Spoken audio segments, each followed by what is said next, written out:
2024 का लोकसभा चुनाव बेहद करीब है। देश में इन दिनों चुनावी माहौल बना हुआ है और चुनावी माहौल में ईवीएम पर विपक्ष अपनी छाती ना पीट रहा हो, ये तो हो ही नहीं सकता। ईवीएम यानी इलेक्ट्रॉनिक वोटिंग मशीन की खिलाफत की सबसे बड़ी सूत्रधार है कांग्रेस पार्टी। पिछले कई सालों से जब जब इस देश में चुनाव आते हैं तो कांग्रेस पार्टी के नेतृत्व में समूचा विपक्ष ईवीएम को अपनी हार का दोष देने लगता है। दोगलापन जरा ये देखिए कि जहां बीजेपी हारती है वहां ये कहते हैं कि ईवीएम मशीन बिल्कुल सही काम कर रही है, लेकिन जहां बीजेपी जीतती है वहां ये ईवीएम हैक करने का राग अलापना शुरू कर देते हैं। आपको बता दें कि जिस ईवीएम का विरोध कांग्रेस पार्टी दिन रात किया करती है उसको लाने वाली भी वही थी। कब और कैसे, ये हम अपनी इस रिपोर्ट में बताने जा रहे हैं। आज हम जानेंगे ईवीएम की पूरी हिस्ट्री, ज्योग्राफी। नमस्ते, मेरा नाम आमना है और आप देख रहे हैं आपकी खबर। ईवीएम पर जाने से पहले चलिए समझते हैं कि पहले किस तरह से वोटिंग होती थी। पहले दो लोकसभा चुनाव यानी 1952 और 1957 की बात करें तो हर कैंडिडेट को एक अलग बैलेट बॉक्स दिया जाता था। इस पर उसका सिंबल चिपका होता था। बैलेट पेपर पर भी प्रत्याशियों के नाम और सिंबल नहीं होते थे। वोटरों को एक प्री प्रिंटेड बैलेट पेपर अपनी पसंद के प्रत्याशी के बैलेट बॉक्स में डालना होता था। फिर इन्हीं के नतीजों के दिन गिनती होती थी, जो कि एक लॉन्ग रनिंग प्रोसेस था। और वोटिंग के इसी तरीके की वजह से बूथ कैप्चरिंग, फर्जी वोट, बैलेट बॉक्स की लूट जैसे मामले देश के कई हिस्सों में लगातार होते रहे। इसी को देखते हुए 1960-61 में केरल और उड़ीसा के चुनाव में एक नया सिस्टम लाया गया। बैलेट पेपर पर मार्किंग शुरू हुई। ये मार्किंग सिस्टम 1999 के लोकसभा चुनाव तक चलता रहा। अब शायद आप सोच रहे होंगे कि 1999 के बाद से ही ईवीएम का इस्तेमाल शुरू कर दिया गया होगा, तो इसका जवाब है नहीं।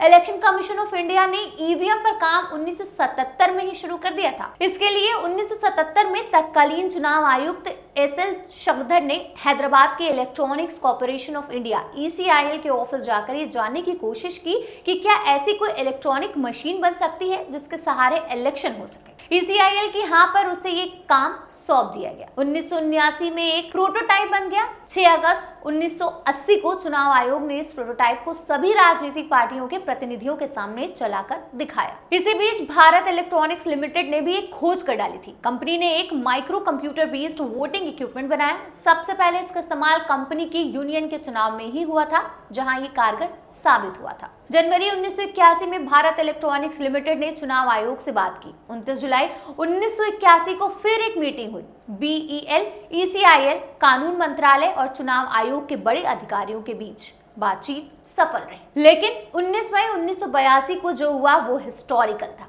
चुनाव आयोग ने संविधान के आर्टिकल 324 के अंतर्गत ईवीएम के इस्तेमाल का ऐलान कर दिया। अब पहली बार ईवीएम का इस्तेमाल होने जा रहा था। कहाँ हुआ? एक चुनाव में, केरल की परऊर विधानसभा के लिए हो रहे उपचुनाव में। इसके बाद 1982-83 के बीच 10 ऐसे उपचुनावों में ईवीएम का इस्तेमाल किया गया, लेकिन इन सफलताओं के बीच एक पेंच फंस गया। दरअसल केरल के जिस उपचुनाव में पहली बार ईवीएम चली थी, वहां लड़े प्रत्याशी इसके खिलाफ सुप्रीम कोर्ट पहुंच गए। यहाँ भी एक मजेदार किस्सा है। हुआ ये कि पहले तो ईवीएम का विरोध चुनाव से पहले एक सिवान पिल्ले नाम के प्रत्याशी ने किया। केरल हाई कोर्ट में मामला लेकर पहुंच गए, मगर कोर्ट ने इस विरोध में कुछ खास नहीं पाया और याचिका खारिज कर दी। मजेदार बात ये रही कि चुनाव बाद नतीजा आया तो यही प्रत्याशी सिवान पिल्ले चुनाव जीत गए, मगर फिर एक हारा प्रत्याशी ये मामला लेकर सुप्रीम कोर्ट पहुंच गया, जहां से मार्च 1984 में फैसला आया कि ईवीएम का इस्तेमाल चुनाव में नहीं हो सकता, क्योंकि ईवीएम के इस्तेमाल के लिए कोई कानून प्रावधान नहीं है। नतीजा केरल के परऊर विधानसभा में फिर से बैलेट पेपर पर चुनाव हुआ।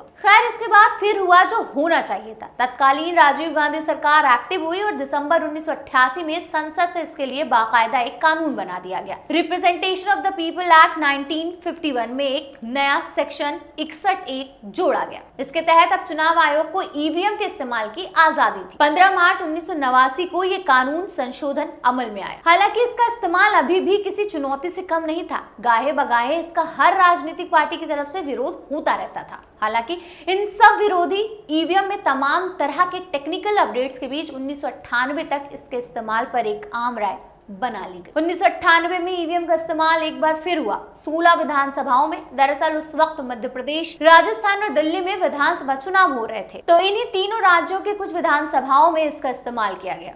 1999 के आम चुनाव में 46 लोकसभा सीटों पर इसका इस्तेमाल हुआ। फरवरी 2000 में हरियाणा विधानसभा चुनाव के दौरान 45 विधानसभाओं में इसका इस्तेमाल हुआ और फिर आया एक बड़ा साल 2001 का, जब तमिलनाडु, केरल, पुडुचेरी और पश्चिम बंगाल के विधानसभा चुनाव पूरी तरह से ईवीएम के सहारे करवाए गए। इसके बाद से सभी विधानसभा चुनावों में इसका इस्तेमाल होने लगा। 2004 के आम चुनावों में भी सभी 543 लोकसभाओं में इसका इस्तेमाल किया गया। बस तभी से चुनाव ईवीएम के जरिए ही होते आ रहे हैं। तो ये थी ईवीएम की पूरी हिस्ट्री ज्योग्राफी। वैसे आपको क्या लगता है, विपक्ष जो हर रोज ही ईवीएम को बीजेपी की मशीन होने का दावा करता रहता है, इस पर आप क्या राय रखते हैं? अपनी राय हमें कमेंट बॉक्स में जरूर शेयर कीजिएगा।